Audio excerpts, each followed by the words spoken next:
অসমৰ ভিতৰত মানে জল সম্পদ ক্ষেত্ৰত যি এক নতুন বিজনেছৰ বাৰ্তা আমি যোগীঘোপাবাসীয়ে বিশেষকৈ পাইছোঁ, তাৰ বাবে আমি যথেষ্ট আনন্দিত। আৰু আমি ইয়াত দেখিছোঁ যে এক সুন্দৰ পৰিৱেশ সৃষ্টি কৰিছে, জেঠি ধুনীয়াকৈ বনাইছে।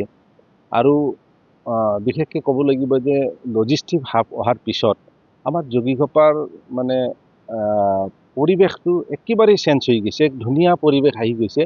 আৰু বিজনেছৰ যথেষ্ট অগ্ৰগতি আমি দেখিবলৈ পাইছোঁ।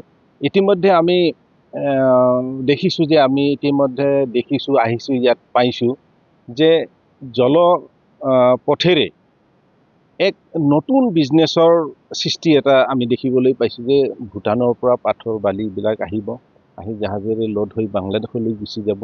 ভূটান ভাৰত আৰু বাংলাদেশৰ মাজত বাণিজ্যিক ক্ষেত্ৰত এক নতুন বাতাবৰণ আমি দেখিবলৈ পাইছোঁ যোগীঘোপাবাসী ৰাইজে, বিশেষকৈ অসমবাসী ৰাইজে। কাৰণ অসমৰ কাৰণে আমাৰ এইটো এটা গৌৰৱৰ কথা যে অসমৰ ভিতৰত যোগীঘোপা, এই যোগীঘোপাতে তেনেকুৱা এটা বিজনেছৰ সৃষ্টি হৈছে। আৰু ইয়াৰ যথেষ্ট মানুহখিনি আৰ্থিকভাৱে যথেষ্ট জোৰুলা। কিন্তু এই ক্ষেত্ৰত মই আমাৰ প্ৰাক্তন মুখ্যমন্ত্ৰী দেৱক মই ধন্যবাদ জনাম।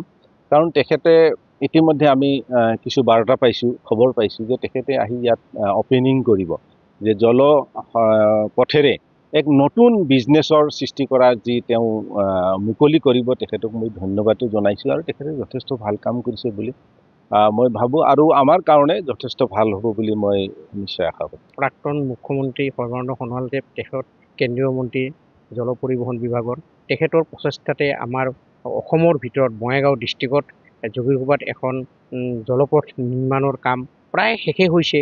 তেওঁ এই বছৰতে আমাৰ জলপথটো অপেনিং কৰিব বুলি আমি বিভিন্ন সংবাদ মাধ্যমৰ জৰিয়তে জানিব পাৰিছোঁ। কাৰণ ই আমাৰ কাৰণে বহুত এক মানে সুখবৰ। কাৰণ যোগীঘোপাবাসীয়ে মই গৰ্বিত, কাৰণ যোগীঘোপাত এনে এখন মানে জলপথ নিৰ্মাণ হৈ আছে যি ভাৰতবৰ্ষৰ ভিতৰতেই মানে দ্বিতীয় স্থান ক'বলৈ পোৱা যায়। সেইকাৰণে আমি সৰ্বানন্দ সোণোৱালক প্ৰথম ভাগতে আমি অসমবাসীক তৰফৰ পৰা বা মোৰ ব্যক্তিগত তৰফৰ পৰা মই শুভেচ্ছা জ্ঞাপন কৰিছোঁ।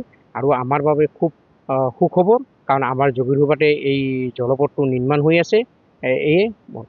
যিবিলাক মানুহে এই কামবিলাক কৰি আছে বা বাংলাদেশৰ যি আপোনাৰ নিউজ পত্ৰ তেওঁলোকে বুজি পাব। কাৰণ আমাৰ ভাৰতবৰ্ষৰ লগত তেওঁলোকৰ যি সুসম্পৰ্ক আগৰ পৰাই চলি আছে, এই উপংশ গৈ ৰাখিলে ভাৰতবৰ্ষৰো লাভ হ'ব, বাংলাদেশৰো লাভ হ'ব, আৰু ভূটানৰ পৰাই আমাৰ তিনিখন দেশৰে আমাৰ লাভ হ'ব বুলি মই অনুমান কৰিছোঁ। আৰু এটা সময়ত তেওঁলোকে গম পাব বোলে এইটো ভাৰতবৰ্ষৰ লগত যি পৰিচালনা চলি আছে এইবিলাক বন্ধ কৰিব লাগে, আৰু তেওঁলোকৰ সুসম্পৰ্ক গঢ়ি তুলি আমাৰ ব্যৱসায়িক দিশত আমাৰ আগবাঢ়ি যাব লাগে।